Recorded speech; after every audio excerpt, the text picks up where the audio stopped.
Alhamdulillah teman ngobrolnya kita tidak ada. Halo, assalamualaikum Kak. Waalaikumsalam warahmatullahi wabarakatuh. Kedengaran suara saya?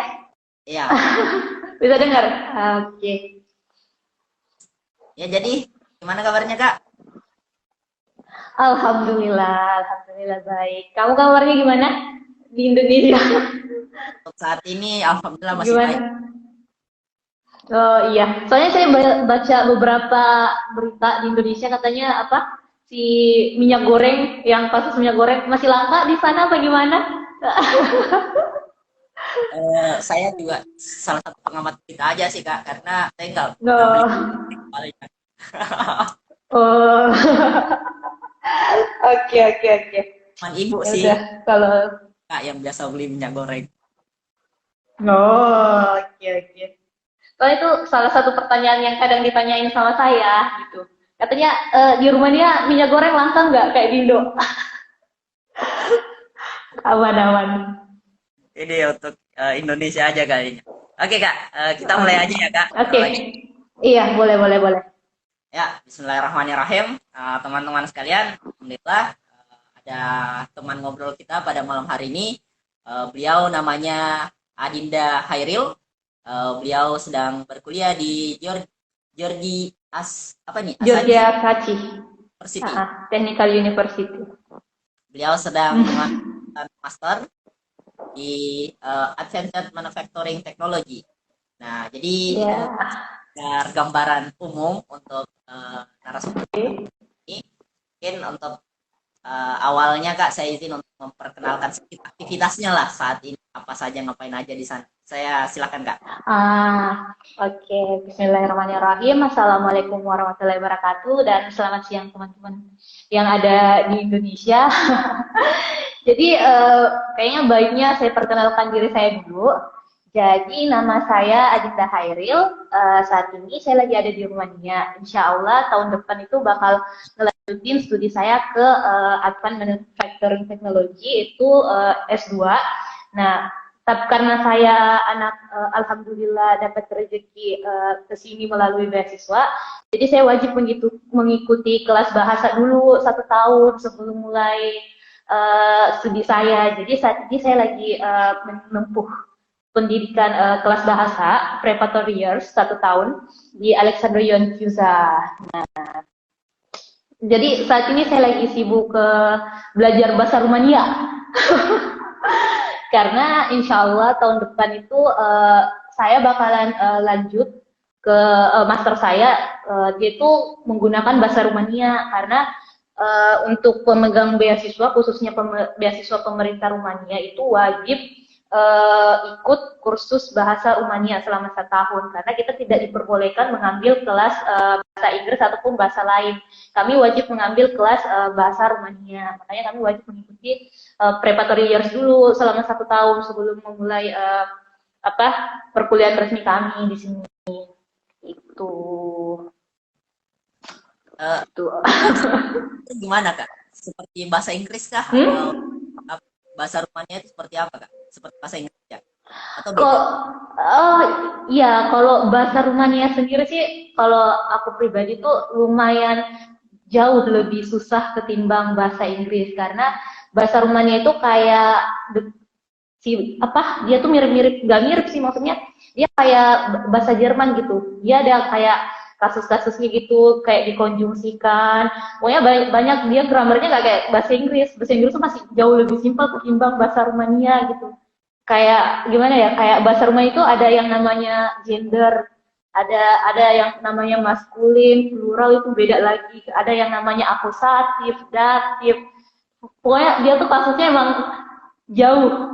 Apalagi kalau mau kalau untuk orang-orang yang pernah belajar bahasa Spanyol, bahasa Prancis itu mungkin jauh lebih mudah ya, karena memang dia mirip-mirip gitu. Tapi untuk kita yang dari Asia, khususnya Indonesia, ya seperti kita tahu, maksudnya bahasa Indonesia kan bisa dibilang salah satu mungkin jauh lebih simpel gitu gramarnya. Jadi itu lumayan menantang gitu loh belajar bahasa Rumania di sini. Tapi seru banget malah. Seperti itu. Jadi berat ya jalannya belajar bahasa Rumania ya. Iya.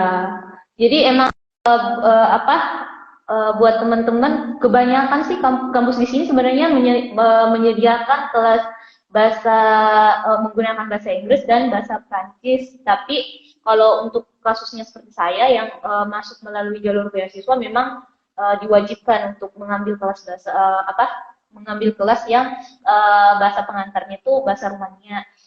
Tapi sampai saat ini untuk kehidupan sehari-hari di sini aku tuh masih pakai bahasa Inggris karena emang kami disatukan di satu asrama yang sama dengan seluruh pemegang beasiswa dari seluruh dunia. Jadi apa sampai detik ini masih berkomunikasi dalam bahasa Inggris lah untuk kehidupan sehari-hari. Karena di sini kebanyakan orang-orang yang ibarat kata generasi muda di sini hampir rata-rata bisa bahasa Inggris sih. Jadi emang kelas persiapan bahasa Rumania ini benar-benar untuk kelas kita nanti gitu. Iya, iya, iya. Lumayan Yeah. ribet saya mendengarkan aja, apalagi Ribet. Oke. ya, Kak. Jadi kira-kira apa Hmm? yang menjadi motivasinya ini Kak? Kenapa harus di Rumania gitu? Karena Ah, mungkin bahasanya juga ribet, kenapa nggak di Indonesia aja? iya. Oh, iya sih. Kalau ditanya motivasi sih, kalau aku pribadi ya, kalau ditanya motivasi, sebenarnya aku memang orangnya dari dulu, dari zaman-zaman masih SMA itu udah ada niatan gitu. Maksudnya kalau bisa, walaupun ya kalau orang bilang sih mimpi doang nih waktu SMA, tapi ya emang udah ada motivasi dari dulu karena aku tuh termasuk tipe orang yang suka suka nonton video-video anak-anak di luar negeri gitu loh. Maksudnya mereka-mereka yang punya kesempatan buat kuliah ke luar negeri itu aku sering nonton. Nah, dari situ tuh motivasinya terbangun gitu. Ya walaupun aku kan dari daerah ya. Aku anak daerah. Walaupun ibarat kata sangat jauh ini tuh kayak mimpi-mimpi doang gitu, tapi tidak pernah berekspektasi bakalan benar-benar nyampe loh di Eropa tuh buat melanjutin pendidikan, apalagi gratis kan ya beasiswa alhamdulillah dari Allah. Tapi ya itu makanya aku selalu bilang kalau kita memang punya mimpi ya, bilang aja terus. Ya bodo amat orang lain bilang kepedean ini itu nggak usah. Pokoknya dibilang terus karena menurut aku ucapan itu adalah doa. Jadi ketika kita menanamkan di dalam pikiran bahwa saya mau ini, saya mau kuliah di luar negeri ya walaupun kayak kesempatannya itu 0, sekian ya namanya kita anak daerah kan ya. Maksudnya bukan dari ibu kota, emang aslinya benar-benar dari daerah, merintis segala itu benar-benar jauh, hanya sepersekian persen yang punya kesempatan gitu. Tapi karena memang saya punya niat seperti itu, sedikit demi sedikit gitu, ya aku usahakan. Maksudnya kalau aku ya, segala sesuatu itu kalau emang sudah diniatkan, dilakukan, dan diiringi dengan doa, insya Allah pasti bisa. Jadi yang memotivasi ya emang keinginan awal-awalnya tuh ingin menjadi lebih dari diri sendiri gitu. Terus kalau ditanya, kan kenapa nggak di Indonesia aja? Di Indonesia kan pendidikannya bagus juga kan? Iya emang pendidikannya bagus, tapi ada hal-hal yang tidak bisa kita dapatkan ketika kita berkuliah di luar negeri dan ketika kita berkuliah di dalam negeri. Ya salah satunya itu kayak privilege yang kita dapat ketika kita keluar kuliah di luar dari Indonesia adalah kita tuh punya banyak teman baru gitu loh. Maksudnya ya namanya kuliah di luar otomatis temennya pasti kebanyakan dari negara-negara yang berbeda ya. Dan itu benar-benar benar-benar menjadi sebuah keuntungan sih menurut aku.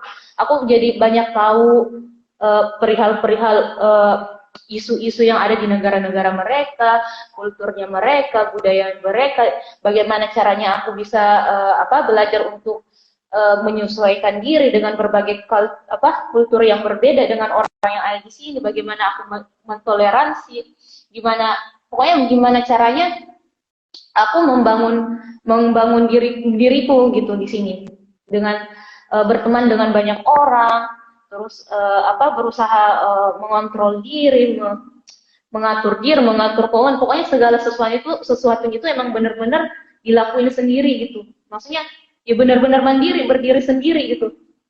Ya kalau kita tidak berusaha untuk diri kita sendiri ya sulit.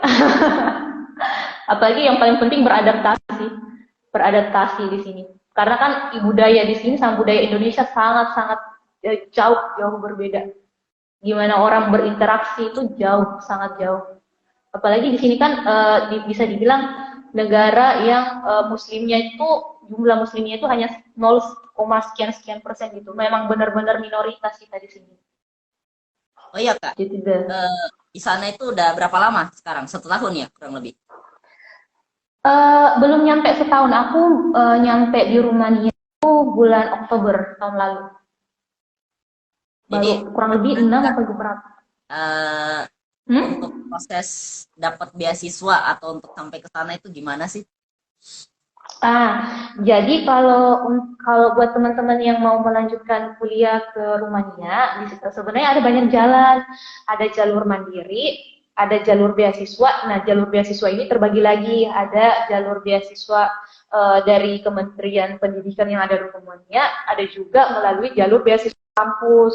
Nah, saat ini yang aku tahu ada 3 beasiswa. Yang satunya udah tutup tanggal 15 Maret itu beasiswa dari Romanian Government Scholarship by MFA atau Ministry of Foreign Affairs. Itu yang aku lolos di situ, jalur Romanian Government Scholarship by MFA.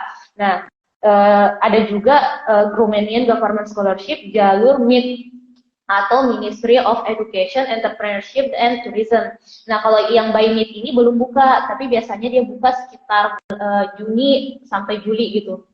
Kalau yang by MFA atau Foreign Affairs itu Ministry of Foreign Affairs dia udah tutup, dia bukanya dari Desember tahun lalu sampai tanggal 15 Maret kalau saya nggak salah. Terus ada juga yang beasiswa melalui jalur kampus. Nah, melalui jalur kampus ini yang sampai saat ini yang aku tahu cuma ada satu, yaitu namanya Transylvania Academy Scholarship. Nah, itu disediakan oleh kampus Transylvania University of Brussels. Itu. Nah, kalau mau mandiri juga bisa di sini. Karena setahu aku ada beberapa anak Indonesia yang kuliah di sini melalui jalur mandiri gitu. Kalau untuk persyaratan jalur mandiri itu tergantung dari univnya lagi. Karena aku sempat nanya-nanya ke teman yang mandiri, memang beda-beda. Tapi kalau yang di kampusku untuk preparatory yearsku ini, Alexandria University, aku kan ada teman dari Indo juga ngambil jalur mandiri, katanya dia cuma ngisi kayak formulir gitu di websitenya, di international office-nya.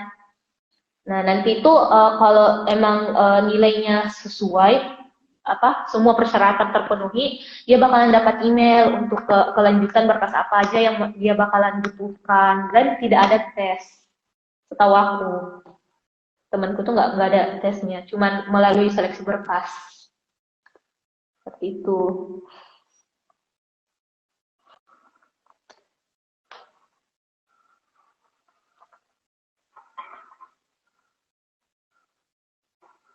Ih, maaf, aku nggak bisa dengar. Sorry, sorry. Ah, Uh, kira-kira kalau cara bahasa awal, memang bahasa awal untuk persiapan berkas itu bahasa Inggris ya, untuk transfer. ya, uh-uh. Jadi kalau baik itu melalui jalur beasiswa ataupun jalur mandiri, seluruh dokumen itu harus ditranslate dulu ke penerjemah, sebaiknya ditranslate ke penerjemah tersumpah. Karena ya namanya mereka kan nggak bakalan ngerti ya bahasa Indonesia ya. Gimana ya? Apapun dokumen yang bakalan kita gunakan di luar negeri pasti otomatis harus ditranslate dulu kan ya ke bahasa Inggris. Jadi buat teman-teman yang mau daftar baik itu jalur beasiswa ataupun jalur mandiri, semua dokumen yang kalian bakalan masuk itu tuh harus ditranslate dulu ke penerjemah tersumpah gitu. Terus kalau udah ada kejelasan, maksudnya udah ada informasi kalian keterima, baik itu melalui jalur beasiswa ataupun jalur uh, mandiri, nanti semua dokumen kalian itu harus disahkan lagi di Kemenkumham sama di Kemenlu, sama nanti disahkan ke kedutaan negara Rumania yang ada di Jakarta itu. Jadi 3 tahap lagi tuh nanti pengesahan segala berkas-berkas yang dibutuhkan ke sini. Jadi nggak asal diterjemahin aja, nanti disahkan lagi. Pertama itu di Kemenkumham. habis dari Kemenkumham lanjut ke Kemenlu, habis disahkan di Kemenlu lanjut ke kedutaan, seperti itu kalau untuk Rumania. Iya, iya. Cukup menarik ya persiapannya. Hmm. Oh ya Kak, Iya. tadi Hah? menyinggung kembali kan tadi sempat tuh ngulik-ngulik tentang Mm-mm. adaptasi. Jadi kira-kira kalau berbicara proses adaptasi di sini, berbicara suhu di sana, lingkungan, berbicara tentang Mm-mm. orang-orang baru, dan yang paling penting bagi saya mungkin bagaimana tentang makanan halal ya, atau bagaimana tentang rasa. Nah, Nah, bagaimana menurut benar. Jadi di sini itu khususnya di kota aku kan di kota Yas, Yas Rumania. Jadi kota Yas Rumania ini merupakan salah satu kota dengan Muslim, salah satu kota dengan Muslim terbanyak setelah Konstanta. Karena di sini memang sangat banyak orang-orang dari negara-negara Timur Tengah, negara-negara Arab yang kayak negara-negara kayak Turki, Maroko, Tunisia, Libya itu banyak banget di sini. Jadi untuk makanan sendiri ya namanya kita minoritas ya.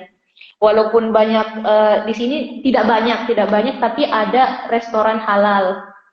Restoran halal di sini ada. Tapi biasa itu restoran halal setahu aku di sini cuma ada 3. Dia itu dekat di universitas salah satu universitas yang rata-rata mahasiswa itu mahasiswa dari negara-negara Timur Tengah. Jadi ada di situ restoran halal. Nah, kalau untuk makanan kayak ayam, kayak daging, kami nggak pernah makan di sini karena ya namanya makanan halal kan pasti ada persyaratannya yang harus dipotong dengan istilah. Jadi sampai detik ini kami tidak memakan daging gitu. Kami cuma makan daging kalau hari Jumat. Kadang tuh kalau hari Jumat di masjid ada yang suka bagi-bagi daging. Iya, di situ baru kami makan daging biasanya. Tapi untuk mengganti itu kami biasanya makan ada jamur, jamur kayak telur, tahu gitu. Tapi kalau untuk daging-dagingan nggak ada. Kalau di Bukares, ibu kota, di sana ada toko ASEAN, di situ ada toko halal. Tapi kalau di kota-kota lain, setahu aku nggak ada. Jadi rata-rata dari teman-teman makan makanan yang emang kayak apa ya, kayak tahu. Di sini ada loh tahu, soalnya ada toko Asia, tapi mahal, mahal banget. Ya, jadi disiasatin gitu. Nah untuk kayak makanan ayam ada sih beberapa di sini ada temenku dari negara Timur Tengah, dia dari negara Muslim, dia bilang katanya kalau untuk ayam sebenarnya mungkin bisa dimakan walaupun tapi harus pakai bismillah dulu katanya dia. Tapi kalau aku sendiri sih ya jamur cukup lah, jamur telur gitu. Tapi ya itu lagi kita nggak tahu sampai detik ini nggak ada. Tapi ada sosis di supermarket, salah satu sosis itu yang ada logo halalnya, dia produk Turki. Biasanya produk-produk dari Turki itu ada logo halalnya, jadi kami biasa makan makanan itu, ayam-ayam kemasan yang kayak nugget yang dari produk-produk dari Turki itu biasa ada logo halalnya itu. Nah, kalau masalah orang-orang di sini ya walaupun kita minoritas tapi orang-orang di sini benar-benar menurut aku ya eh, benar-benar peduli gitu sama orang-orang pendatang. Aku pernah ada kejadian, aku tuh tersesat gitu loh, maksudnya aku mau pergi tapi salah naik bus dan tidak tahu caranya untuk naik bus apa lagi nih. Untung ada ibu-ibu gitu, dia mungkin karena lihat kebingungan ditanya kenapa, jadi bilang aku tersesat. Jadi dia nganterin, benar-benar nganterin dan sampai benar-benar busnya datang baru dia pergi. Sama ada juga khususnya aku kan tinggal di satu lantai sama anak internasional. Jadi emang biasanya sih anak-anak internasional toleransinya itu lebih tinggi. Aku pernah juga ada kejadian di sini. Di sini kan kamar mandinya share. Nah, aku sendiri kan berjilbab. Jadi kalau masuk di kayak wastafel gitu kan ramai itu banyak wastafelnya gitu. Kalau aku mau wudhu sama sikat gigi kadang buka jilbab. Nah, ada temenku dari Peru. Waktu itu kami berdua, lagi sikat gigi gitu, mau wudhu. Nah, awal-awal datang, teman-teman yang cowok belum tahu eh, kalau aku tuh nggak bisa dilihat eh, kalau lagi di kamar mandi, misalnya kalau lagi buka jilbab, mereka nggak boleh masuk, mereka belum tahu karena waktu itu masih awal-awal datang. Jadi pas kita lagi cuci muka, sikat gigi, ada temanku cowok langsung masuk, nggak ngetuk dulu, langsung masuk gitu. Dia langsung kaget dong, langsung tiba-tiba refleks pakai jilbab. Terus ih maaf, maaf, maaf, aku nggak tahu kamu ada di dalam. Jadi keluar.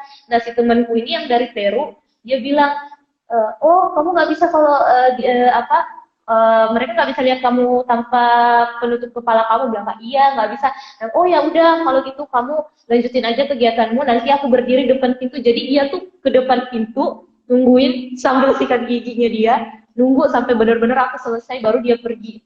Saking tolerannya mereka. Dan kalau kita mau pergi makan, aku kan di sini Muslim nggak banyak ya. Jadi kalau kita mau pergi makan pasti ditanya dulu, kamu bisa makan apa? Kamu nggak bisa, kamu nggak boleh makan apa aja. Jadi mereka benar-benar memilah yang tempat kita bakalan datengin gitu. Jadi mereka memang toleransinya lebih tinggi sih kalau sejauh ini. Dan kalau untuk Islamofobia ini alhamdulillah belum pernah ada kayak diskriminasi atau apapun itu di sini, alhamdulillah belum pernah, walaupun mayoritas masyarakat di sini kan penganut ortodoks sama Protestan Kristen dan Kristen ortodoks, tapi nggak pernah sekalipun bahkan itu kayak ngelihat sinis tuh nggak pernah, sampai detik ini aku belum pernah mengalami itu. Justru mereka jauh lebih friendly kalau menurutku. Seperti itu. Ya, unik ya Seru. kisah-kisahnya. Tapi sebenarnya apa ya? Kalau saya lihat, saya sempat tadi cek-cek juga di peta. Memang sih negara-negara Balkan itu nggak terlalu jauh-jauh amat lah dari Timur Tengah gitu. Jadi itu menjadi salah satu penyebab orang-orang Timur Tengah banyak. Dan kalau cara makanan halal, wah, itu mungkin tadi temannya dari mana sih negara Timur Tengah mungkin masalah perbedaan mazhab saja ya. Ya dia mungkin beranggap cukup kita Bismillah aja, insyaallah bisa aman tuh. Iya. Iya. Gimana nah itu. Nah kalau lebih spesifik nih Kak, kalau kan berbicara ya kurang lebih hampir setahun lah mungkin bahasanya meskipun baru Oktober, baru setahun.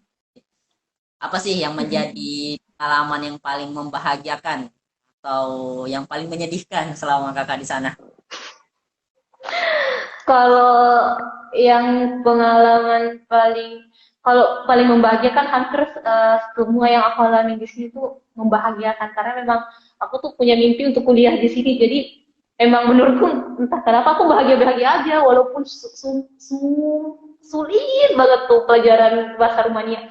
Kadang kalau yang kadang udah bener-bener ngestak, nggak ngerti udah benar-benar otak nih capek gitu belajar bahasa. Kadang keluar jalan di sini kan enak tuh jalan sendiri terus nangis susah, tapi ya susah pun tetap di jalan tetap seneng, karena emang yang mau ke sini kan aku, maksudnya semua segala kesusahannya, susah senengnya benar-benar ya udahlah diterima, walaupun susah, sangat-sangat susah ya menurut aku bahasa Rumania. Tapi makin kesini makin banyak yang kita udah, oh iya sih, saya udah tahu kuncinya lah bahasa ini seperti apa, jadi udah nggak sesulit awal-awal dulu.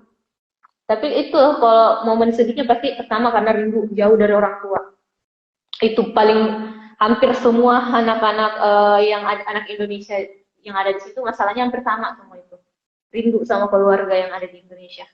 Sangat sangat rindu, apalagi orang kayak keluarga, teman-teman, itu sih yang momen-momen yang paling bikin nangis, bikin sedih. Apalagi kan sekarang udah mau Ramadan ya. Di sini tuh udah nggak ada iklan sirup marjan, nggak ada iklan sirup marjan, nggak ada ngabuburit. Jadi ya sedih sih karena jauh dari keluarga itu. Tapi kalau ditanya lebih banyak momen bahagia atau momen sedihnya sih, kalau aku dari pengalamanku pribadi sih lebih banyak momen bahagianya gitu.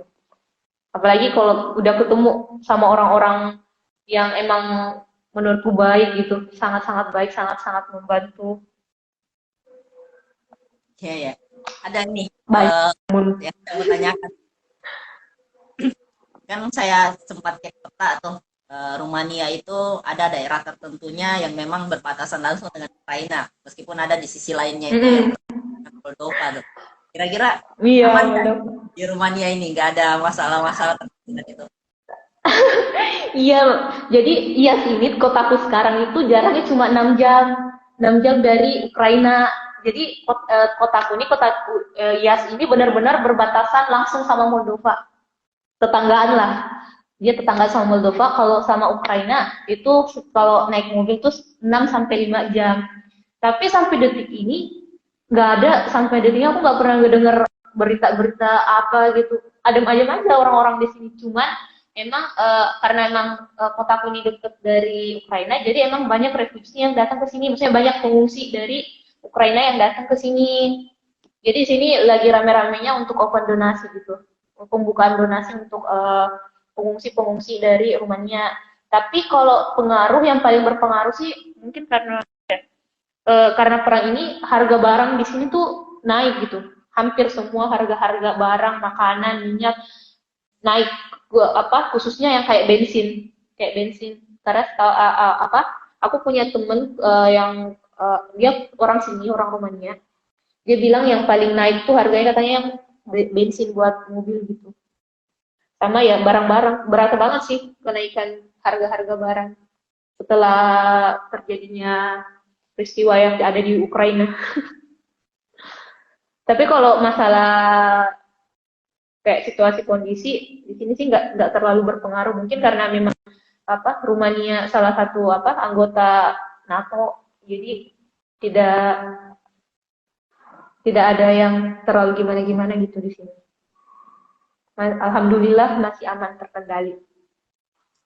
Jadi kira-kira nih, ada nggak info yang menarik dari di sana selama kakak di sana, selain tentang tadi petualangan makanan halal dan ada nggak menarik-menarik? Oh iya, jadi kalau itu apa infonya itu eh, nanti untuk yang mau mendaftar ke sini melalui jalur beasiswa Romania Government Scholarship by MF kan udah tutup, tapi nanti tuh bakalan ada buka lagi di bulan Juni Juli sekitar situ. Jadi buat teman-teman yang mau mencoba mendaftar bisa daftar ke situ karena Rumania ini salah satu negara yang menurutku sangat cantik gitu. Cantik banget. Itu kayak Eropa Eropa Timur, vibes Eropanya tuh berasa banget. Gak ada yang ribet, gak ada macet, gak ada transportasi umumnya sangat-sangat nyaman. Oh, jalan kaki pun di sini orang tuh kebanyakan jalan kaki. Kendaraan tuh cuma bisa hitung doang, maksudnya tidak banyak kendaraan, tidak banyak mobil, tidak banyak motor. Iya kan? Ya. Jadi emang bagus apa kalau menurut aku ya kondisi di sini tuh benar-benar dan banyak sekali ada mungkin ada yang pernah nonton apa si filmnya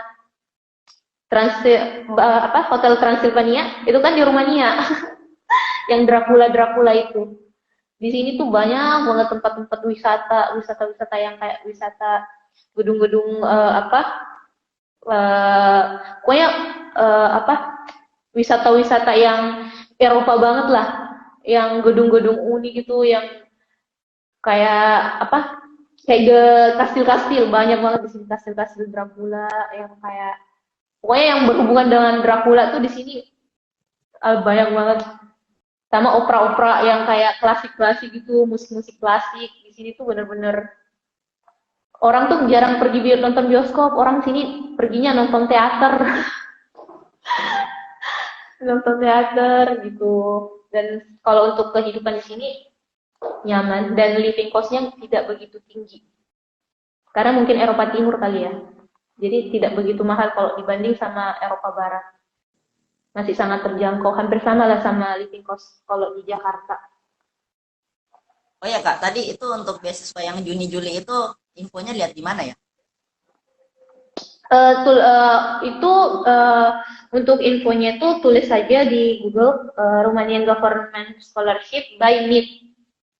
Dia tuh bakalan muncul. Jadi dia tuh dari Kementerian Economic, Tourism and Entrepreneurship Rumania. Tapi Oke. setahu aku sampai detik ini belum buka. Tapi nanti bukanya biasanya tahun lalu bukanya Juni, Juli. Sama Transylvania itu bukanya masih buka sampai detik ini masih buka setahu aku. Yang Transylvania Academy Scholarship yang dikeluarkan oleh apa? Kampus Transylvania. Siapa tahu ada yang mau mencoba dan mau datang ke sini. Menarik ya petualangannya tadi. Boleh, boleh. Uh-uh. Bercerita tentang Ukraina tadi, tentang bagaimana kenaikan barang dan lain sebagainya. Dan ini peristiwa menarik juga sih. Jadi kalau yang saya pahami itu kan semenjak kekuasaan Turki Utsmani ya, mereka melakukan penyebaran kekuasaan itu kan memang dia banyak naik ke atas ya, entahkah itu di Bulgaria, Serbia, atau bahkan Rumania sendiri, Moldova dan sebagainya. Sehingga itu yang menyebabkan mulailah tersebar Islam di sana. Bahkan sebenarnya ada di beberapa negara-negara tertentu di sana yang peninggalan Islamnya itu masih banyak sih gitu, masih kuat gitu, karena nggak terlalu jauh kan. Turki itu ini kan negara dua benua ya, ada sebagian negaranya itu yang Eropa Eropa dan itu masih dan mereka masih sempat menjadi bagian apa sih istilahnya, kerajaan ya, kerajaan mereka itu sempat menjadi bagian dari Turki Utsmani gitu. Dan menurut saya ini menarik juga sih setelah bahas apa sih tentang kuliah luar negeri. Ini udah ke negara 18 kayaknya, kakak ini sudah negara 18, dan menurut saya apa ya, banyak pengalaman, banyak cerita, meskipun saya di kamar aja gitu, interviewnya di kamar, cuman hanya itu di mana-mana gitu, dari banyak negara. Dan mungkin sebagai pertanyaan terakhir nih Kak, untuk obrolannya kita. Kira-kira nih Kak, kalau nanti balik ke Indonesia, meskipun mungkin belum terlalu banyak melihat kehidupan di sana ya, bahkan belum mengalami juga enam kuliah karena baru kelas bahasa sekarang. Tapi kira-kira nanti untuk saat ini, apakah kakak udah punya bayangan nih, nanti saya kalau balik ke Indonesia mau menerapkan ini yang saya lihat di Rumania dan ini bagus, saya terapin deh. Ada nggak yang seperti itu sekarang udah kebayang? Kalau untuk itu jujur aja kalau sampai saat ini belum ada bayang-bayang untuk apa kedepannya gitu ya. Tapi kalau aku sendiri pribadi ya, kayaknya yang bagus diterapkan di Indonesia, apa yang ada di Rumania yang bagus diterapkan di Indonesia itu masalah pengaturan kayak apa transportasi umum gitu. Soalnya beda banget gitu, beda banget transportasi yang ada di sini, masalah apa ketepatan waktunya, masalah fasilitasnya, kebersihannya, apa pokoknya kalau boleh, kalau aku ya yang mau aku terapkan itu selain etos kerjanya juga orang di sini itu on time. Sangat on time orang di sini, sangat on time. Kalau dan benar-benar kalau jam kerjanya sekian, dia benar-benar kerja sampai sekian. Kalau udah selesai ya udah selesai, maksudnya nggak ada yang ditambah-tambahkan. Dan kalau emang masuk jam segini, datangnya harus jam segini gitu. Maksudnya etos kerjanya, apa fasilitas-fasilitas umum yang ada di sini benar-benar menurut aku sih bagus.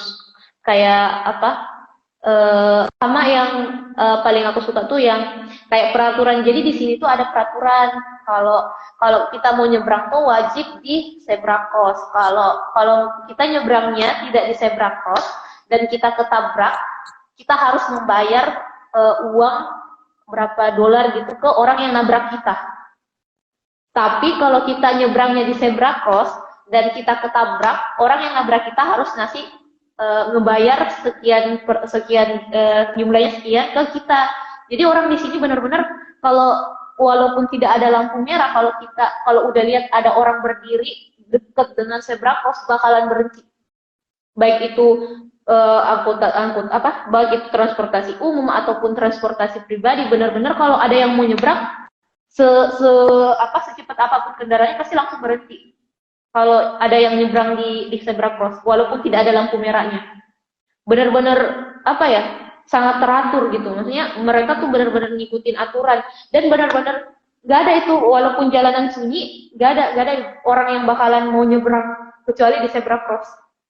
Karena ya resikonya tinggi kalau nyebrang nyebrang di bukan di tempatnya, itu bakal, dan kalau ketabrak resikonya bakal tinggi. Pertama kita bakal luka, kedua kita harus membayar ke orang yang nabrak kita. Sama walaupun nggak ketabrak, kayaknya kalau ketangkap sama polisi itu harus ngebayar denda sekian gitu. Jadi benar-benar harus nyebrang di tempatnya, nggak boleh nyebrang asal nyebrang gitu.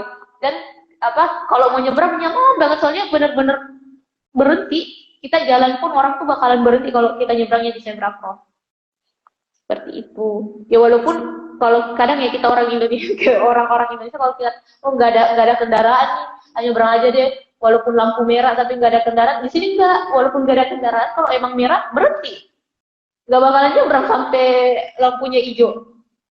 Walaupun nggak ada, maksudnya ya mobil kiri kanan nggak ada, nggak bakal. Oh kalau mungkin itu kebiasaan yang sudah terbentuk sedari dulu gitu. Tapi itu sih. Menarik ya. Soalnya Saya kalau sebagai orang Makassar yang biasa nyebrang, meskipun itu ada zebra crossnya, kalau ada motor yang kencang, nggak berani. Soalnya iya. udah berapa kali hampir ketabrak, dan itu biasanya kejadian itu yang alip kan. Dan ya oke lah. Iya. Harus Sama berhati. ibarat kata kalau di Makassar ya, aku kan orang Makassar juga. Maksudnya orang Polombo tapi kuliah di Makassar. Kalau mau nyebrang itu ibarat kata harus berani mati gitu. Kalau nggak berani mati nggak bakalan nyebrang kita. Mobil nggak ada, mana ada mobil mau berhenti. Kalau ngelihat kita di tengah jalan aja masih ditangkap petugasnya, disalip.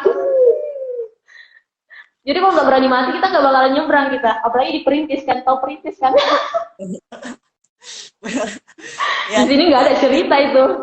awal-awal di sini kan saya kan takut tuh. Jadi nggak nyebrang itu hampir berapa menit itu, 10 menit. Iya. Nggak ada berhentinya. Iya. Karena memang nggak dikasih jalan. Kalau di sini bener-bener secepat apapun mereka, kalau udah ada yang jangankan udah di zebra crossnya masih deket jalan, deket zebra cross, itu bakalan berhenti. Kayak mereka tuh memikirkan, oh kalau aku ini orang pasti bakal nyebrang. Tapi ya seperti itu, maksudnya emang mungkin ini kebiasaan yang sudah dibentuk dari dulu kali ya. Karena emang benar-benar aku lihat nggak ada yang kayak kita kan gini, kalau seberapa kalau lampu merah, kalau masih kuning nih, masih ditahan gitu, masih terobos lah. Pokoknya ditancap, kalau di sini enggak. Pokoknya kalau udah lihat ada orang mau nyebrang, berhenti dulu gitu. Mereka yang ngalah. Kendaraan yang ngalah, bukan penyeberang, bukan pejalan kaki yang ngalah. Sama di sini banyak yang pakai skuter. Skuter yang bukan skuter, otopet. Soalnya di sini fasilitasnya bagus banget. Memang benar-benar pakai skateboard. Orang di sini banyak yang anak-anak mahasiswa pakai skateboard, pakai autoped buat transportasi. Karena memang fasilitas jalan untuk pejalan kaki di sini benar-benar sangat nyaman. Emang ada khusus jalur dibuat buat sepeda, buat autoped, buat skateboard, itu ada teratur banget. Itu yang kayaknya bagus diterapkan di Indonesia, biar kami para pejalan kaki di Indonesia bisa menikmati hak-hak kami sebagai pejalan kaki. Saya kan kadang itu kalau di Indonesia kan tempat untuk khusus pejalan kaki kalau udah macet motor tuh kadang Ya, kadang di sini nggak ada. Itu kayak yang bagus, peraturan-peraturan yang seperti itu kayak yang bagus menurut aku, yang kalau aku punya kapasitas untuk menerapkan sesuatu dari sini ke Indonesia, kayak yang aku terapkan itu yang itu menurut aku. Sampai sejauh ini yang aku tahu, yang aku paling suka di sini, kenyamanan kita ketika kita mau kemana-mana gitu. tapi Keteraturan. harusnya bisa gitu sih, karena kan jurusannya memang manufacturing teknologi ya.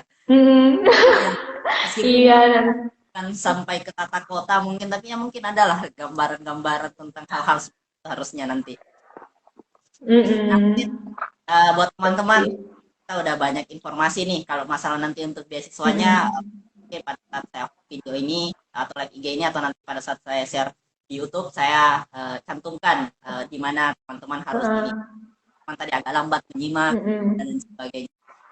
Nah, mungkin untuk info, teman, Insya Allah besok kita ngadain lagi seputaran kuliah luar negeri, dan besok kita ngobrol bersama saudari kita yang ada di Brunei, dan di tanggal Menarik. 1 kita akan ngobrol tentang Jepang, bagaimana kuliah di sana Jepang, Uh, dan di tanggal 30-nya kita akan ngobrol bersama orang yang ada di kuliah di Universitas Islam Madinah, Arab Saudi lebih tepatnya. oh, iya. Jadi Benar-benar menarik. banyaklah petualangan gitu.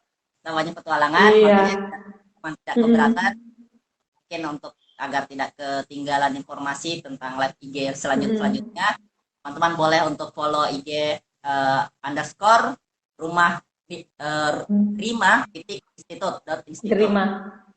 Rima, Rima itu Iya. rumah kasar sebenarnya. Rima. Iya. Jadi teman-teman Iya buat bisa. teman-teman nih, bisa menyarankan ke teman-temannya yang lain, mungkin ada juga teman-temannya yang punya keinginan kuliah ke luar negeri, silahkan di follow biar dapat banyak-banyak informasi, karena itu sebenarnya kuncinya kalau mau dapat beasiswa. Kan aku kadang ditanya ya, Kak, gimana sih, gimana bisa bisa tembus sampai ke sana dari ribuan orang yang daftar kursi tiap tahun cuma 85 orang, gimana caranya? Loh, ini anak orang daerah satu, ini orang daerah, benar-benar orang daerah bisa tembus sampai ke sana. Ya karena banyak baca ini, banyak banyak apa, nyari gitu. Aku nggak kayak orang itu, banyak loh apa, pengalaman aku banyak yang nanya. Sebenarnya peraturan itu udah jelas tertulis di websitenya, tapi masih ditanyakan. Maksudnya aku usahakan untuk banyak membaca gitu. Kalau mau daftar beasiswa tuh gimana mau daftar beasiswa kalau ngebaca persyaratan aja malas gitu. Maksudnya dibaca sebaik-baiknya, ditelaah, dicari tahu. Kalau nggak dapat di website sini, cari tahu ke website sini. Kalau nggak dapat lagi, kalau emang udah nyari ke sana kemari baru nggak dapat, ya baru ditanya ke wardinya. Tapi kalau informasi-informasi umum kayak boleh nggak pakai ini, itu kan udah jelas banget ya tertera di website. Saya rasa bukan hanya beasiswa Rumania, hampir semua beasiswa pasti dengan amat sangat jelas melampirkan semua persyaratan yang harus kita penuhi gitu. Maksudnya di sini Mas, itu juga sih masalahnya yang banyak terjadi, malas baca informasi. Lebih enak nanya kan, lebih enak nanya. Iya, tapi kalau ngebaca informasinya tuh lebih lebih banyak. Maksudnya aku dulu gitu. Kalau mau daftar, aku kan daftarnya ini sama daftar juga di Turki. Iya Turki, YTB waktu itu. Pokoknya kalau daftar itu benar-benar baca semua perintis satu-satu, aku tulis semua satu-satu.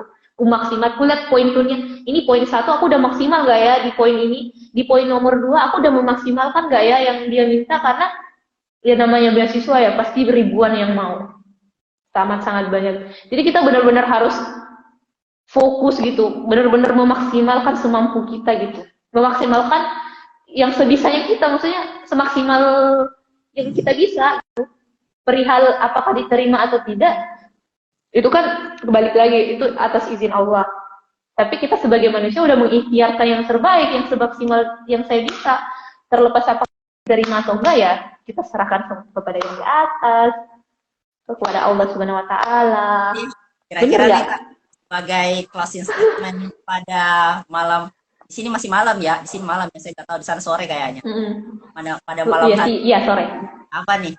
Sekalian saya mau minta bahasa Rumania untuk terima kasih banyak apa ya? Mulțumesc mult. Bisa lebih lambat? Mulțumesc mult. Mulțumesc mult Oke, saya agak nyimak. pentru informația. Mulțumesc mult pentru informația. Mulțumesc Oke, mult. gimana nih Itu posisi? kalau itu. Jadi kenapa mulțumesc mult? Susah ya? Ya, gitulah pokoknya. Mulțumim.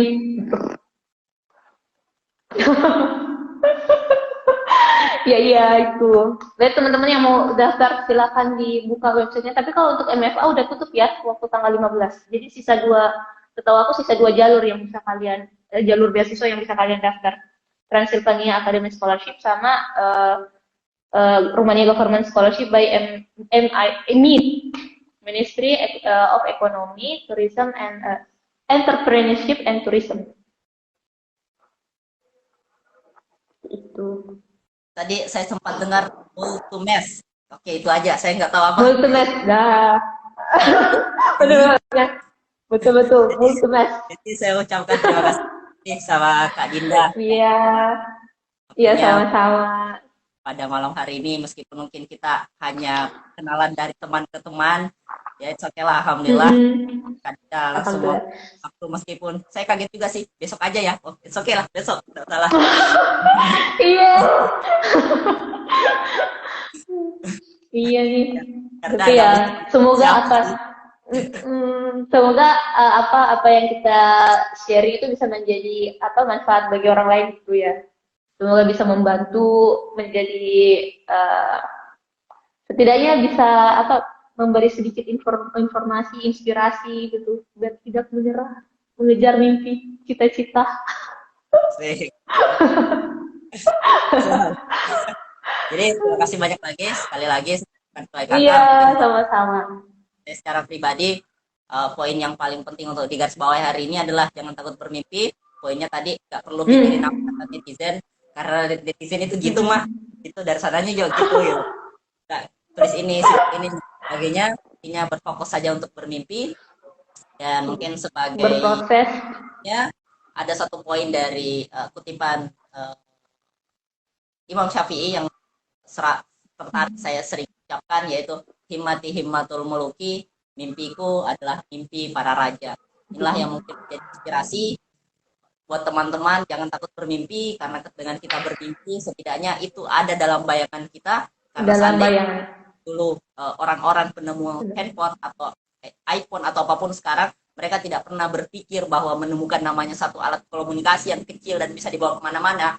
Mungkin kita selama ini akan selalu nongkrong di tiang dan pakai uang koin untuk nelpon gitu dan Pakai. bawa-bawa. Iya. Anda Jadi, masih kalau nggak ada penemu kita masih gabut nongkrong jadi itu tulis gitu surat. saya secara pribadi. Jadi saya akhiri dengan kafaratul majelis. Oke. Subhanallahumma bihamdik asyhadu an la ilaha illa anta Assalamualaikum warahmatullahi wabarakatuh. Dadah teman-teman. Waalaikumsalam warahmatullahi wabarakatuh. Makasih teman-teman. Sampai jumpa lagi Kak Dinda. Makasih banyak ya. Makasih. Saya akhiri Makasih ya udah Kak. sharing-sharing. Ngajak. Bye.